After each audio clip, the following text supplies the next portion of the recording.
Hi lovelies! I wanted to have a wee quick chat with you just about a couple of things that I've been reading about foods that we shouldn't be eating if we suffer from fibromyalgia. And I wanted to get your feedback on this. Do you follow by this? Do you know anybody who does? Have you tried this? Did it work? Did it not? I was on a Facebook page and I'll link it down below so that you can pop over and check it out as well. It is called Living with Chronic Pain, and they had advice for people like us who suffer from fibromyalgia. And one of the first things they said is to limit your sugar intake. Now I know I've heard that from my doctor. It was one of the biggest things that he said. I do struggle to limit my sugar intake, I have to say, especially because I've been drinking Coke quite a lot at the minute. I am trying to lay off it. It has been a bit of a struggle. I'm going to have to go back to drinking more of my sugar-free dilutable juices that I was so in love with for so long. I have my jug that I keep up here. I need to get back in the way of doing that because it was so easy just to lift a can of Coke rather than making up some dilutable juice. So what it says is increased insulin levels will typically worsen pain. So you'll want to limit all sugars, and this would include fresh fruit juices. It says that whole fresh fruit is the preferred method for consuming fruit products.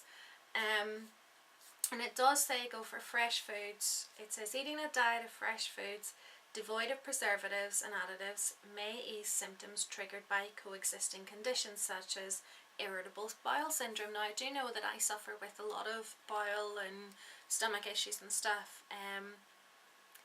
And they do say that these things can all affect each other. So it says then, it's also a good idea to buy organic food when possible, as it's best to avoid pesticides and chemicals. However, fresh is best. So if you have to choose between local, fresh, non-organic, unorganic but wilting, go with fresh and clean properly. Okay. Then one of the biggest things is avoid caffeine. Well, here's two issues for me. This is a mug of coffee and this is a can of Coke. I don't normally do this as late at night. It's coming up to 10 to 8. It's not something that I normally do past 6 o'clock is drink caffeine. I generally go for my decaf coffee. I stupidly made myself a cup of caffeine coffee. The can of Coke has been sitting here from earlier in the afternoon. I forgot to take it downstairs, so I haven't been drinking that since dinner, but I do have an issue with drinking caffeine.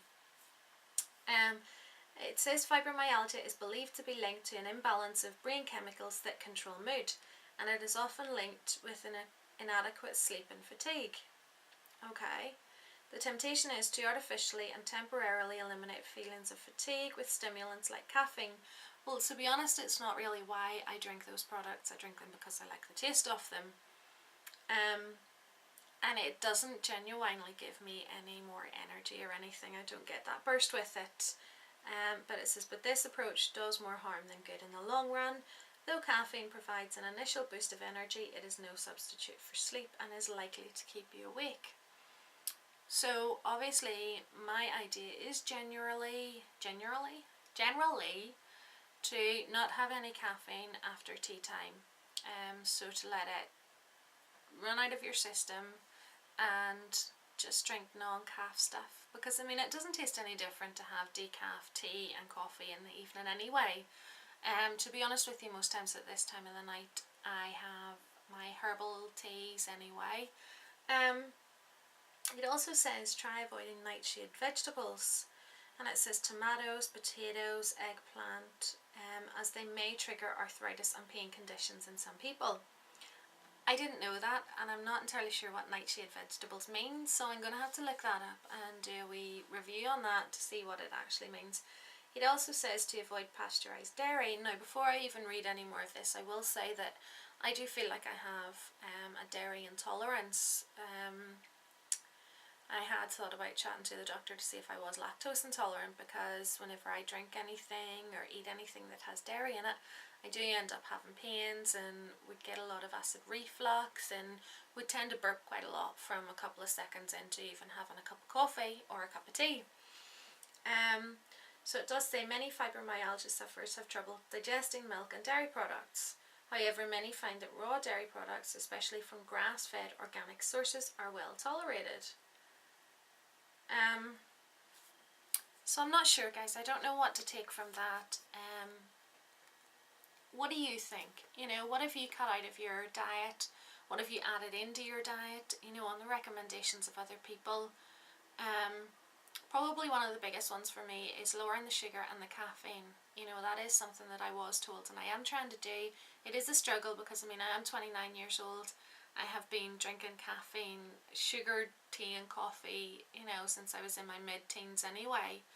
So it is really, really hard. And I know for other people who are even older than I am will find it even harder. But we obviously have to try anything that we can to change our life, to make our pain make pain better, to take away our pain is what I'm really trying to say. And obviously, you know, you do get to the stage where you will try anything. So if it means cutting out caffeine, we're going to do it. So, as I'm saying, guys, tell me, what have you taken out of your life? What have you got rid of? Let me know in the comments below. If there's any websites that you think are good for getting advice or information from, or that you think is rubbish and you don't want people to go to, you know, let us know so that we can let others know as well where to avoid that, things like that. Because I know there was one that I saw recently and it was in the middle of the night and I didn't get the website address, because I really wanted to tell you guys to stay away from it, because the advice that they were given was actually rubbish. And I don't think the people that were given the advice were actually sufferers, which was something that really annoyed me. I don't think that you should be giving advice to people, especially if you're not a doctor. And you know, if you're a doctor, it's different. But if you're not a doctor, don't give advice to people who are suffering from things like this here, because first of all, it's disrespectful. You know, you're telling people how to live their lives when you don't actually know what you're talking about. It's different if you're a doctor and you've you know, this is your job. But if it's not your job, as I say, you do come across very disrespectful. It's different if it's your family you're talking to, you know, and you're only trying to help. You've done a wee bit of research or whatever, but don't make a website on it. That's all I'm saying. So anyway, guys, obviously I do have my other wee chit chat, more intimate videos that will be coming up as well today. But this is just one that I wanted to do, just a wee quick, not as quick as I thought it was going to be, but anyway, a wee quick chat with you. So apart from that, guys, I'm going to say love you all so much, and I'm praying for pain-free days and restful nights for you all. Love you so much. Mwah. Bye.